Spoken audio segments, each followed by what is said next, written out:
Hello everyone, आज का हमारा टॉपिक है all my sons by Arthur Miller. तो इसकी हम शॉर्ट समरी डिस्कस करेंगे जो कि आपके एमए के एग्ज़ाम्स में प्लस आपके यूजीसी नेट में और अगर आप कोई स्टेट सेट दे रहे हैं तो उसमें बहुत यूज़फुल रहेगी। इसके अलावा और भी टीचिंग एग्ज़ाम्स जहाँ पे ऑल माय सन्स पूछा जाता है तो वहाँ पे ये यूज़फुल रहेगी।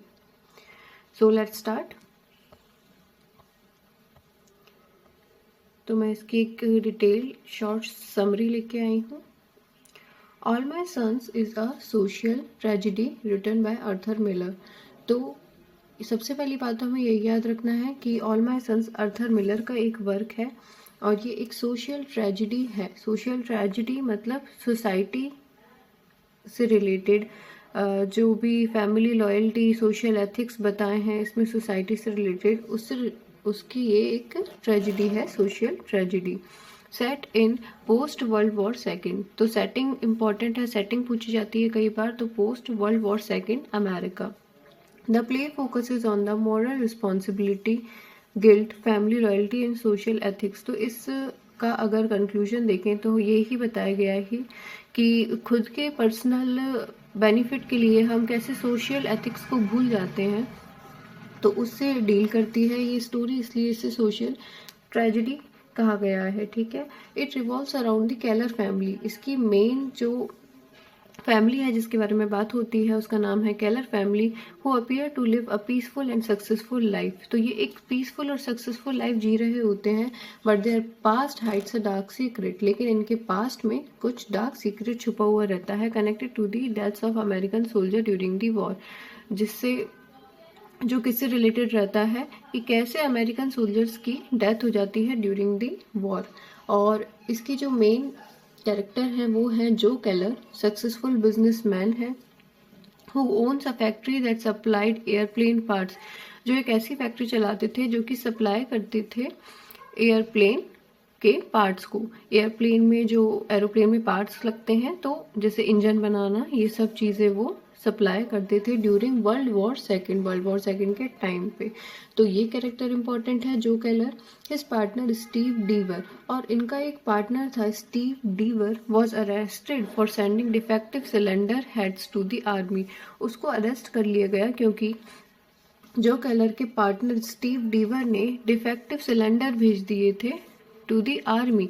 मतलब जो एरोप्लेन में सिलेंडर लगना था वो डिफेक्टिव था, विच कॉज दी डेथ, जिसकी वजह से डेथ हो गई 21 पायलट की।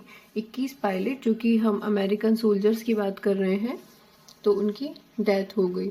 जो Keller was acquitted and Steve was imprisoned. तो जो केलर को तो कुछ नहीं किया गया, लेकिन स्टीव जो उनका पार्टनर था स्टीव डीवर, उनको इम्प्रिजन कर दिया गया, जो convinces everyone that he is innocent. जो उन्हें सबको कन्विंस किया कि वो इनोसेंट है, but in reality he was responsible for approving the shipment of defective parts. तो जो वैसे तो सबके सामने बोलता है कि स्टीव इनोसेंट है, लेकिन रियलिटी में जो असली गुनहगार रहता है वो जो ही रहता है, जो इन सब चीज़ों के लिए रिस्पॉन्सिबल रहता है वो जो केलर ही रहता है, क्योंकि उसी ने अप्रूवल दी थी शिपमेंट की ऑफ द डिफेक्टिव पार्ट्स, मतलब डिफेक्टिव पार्ट्स ले जाने की उसी ने परमिशन दी थी टू प्रोटेक्ट हिज बिजनेस, ताकि उसके बिजनेस को फ़ायदा हो सके।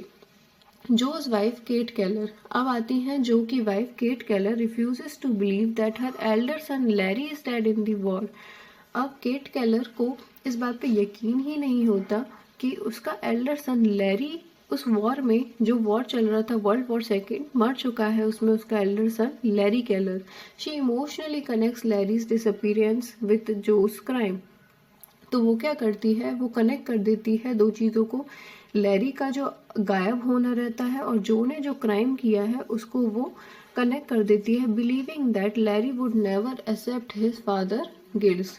और ये मानती है कि लैरी कभी भी अपने फादर के ये जो गिल्ट था फादर को कि उसकी वजह से 21 सोल्जर्स मर गए हैं, ये कभी भी लैरी एक्सेप्ट नहीं कर पाएगा। Their younger son Chris Keller, और उनका एक छोटा बेटा था Chris Keller is idealistic and morally sensitive.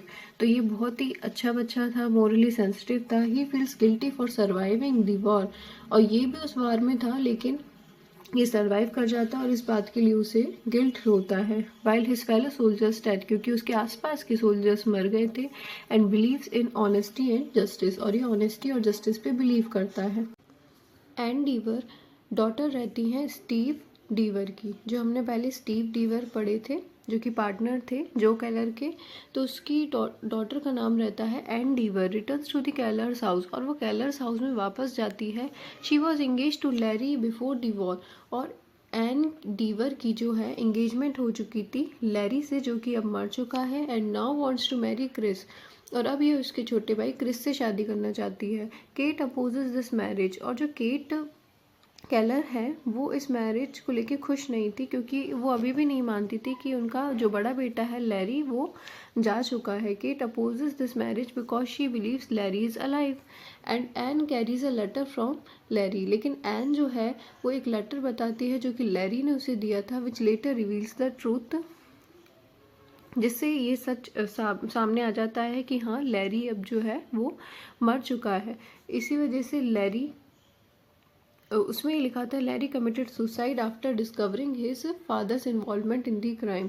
उसमें ऐसा लिखा था कि लैरी सुसाइड कर लेता है जब उसे पता चलता है कि उसके फादर इतने बड़े क्राइम में इन्वॉल्व हैं। तो ये सुन के कैट जो है उसको बहुत ज़्यादा बुरा लगता है। When the truth comes out, जो Keller realizes that the dead pilots were also his sons, लेकिन ये सच जब पूरा सामने आ जाता है तो जो केलर को रियलाइज़ होता है कि जितने भी सोल्जर्स मरे वो भी तो उसके बेटे जैसे ही थे, because they were fighting for the same country, क्योंकि वो सेम कंट्री अमेरिका के लिए लड़ रहे थे एज हिज ओन चाइल्ड, जैसे कि उसका बेटा भी लड़ रहा था। Unable to bear the guilt, और इस बात का उसे बहुत गिल्ट होता है जो कमिट सुसाइड, और इसी वजह से जो केलर जो है सुसाइड कर लेता है। The play ends with moral awakening and emotional tragedy, तो इसलिए इसको सोशल ट्रेजिडी भी बोला गया है, क्योंकि जो ने सोसाइटी के बारे में नहीं सोचा, और इसको हम एक इमोशनल ट्रेजिडी भी बोल सकते हैं। ठीक है, showing that personal success without social responsibility leads to destruction, कि अगर हम पर्सनल सक्सेस के पीछे भागेंगे विदाउट एनी सोशल रिस्पॉन्सिबिलिटी तो डिस्ट्रक्शन तो होगा ही। ये जस्टिफाई करता है कि ये एक सोशल ट्रेजिडी है, सिर्फ एक फैमिली ड्रामा इसमें नहीं बताया गया है। जो केलर इमोरल कैपिटलिज्म और बिजनेस एथिक्स को बताता है कि कैसे उसने बिजनेस के फ़ायदे के चक्कर में इतना बड़ा नुकसान कर दिया। Chris Keller represents idealism and moral conscience, और जो क्रिस केलर हैं वो मोरल कंसाइंस को रिप्रेजेंट करते हैं। केट जो है वो डिनाइल और इमोशनल कॉन्फ्लिक्ट को रिप्रेजेंट करती हैं। वॉर को एक कलेक्टिव रिस्पॉन्सिबिलिटी बताया गया है कि वॉर सबकी रिस्पॉन्सिबिलिटी है, ना कि सिर्फ सोल्जर्स की, और इसमें थीम जो है वो गिल्ट की है, रिस्पॉन्सिबिलिटी की है और जस्टिस की है। सो आई होप आपको ये समरी समझ में आई होगी। अगर आपको और कोई समरी समझनी है तो आप कमेंट कर सकते हैं। Thank you so much.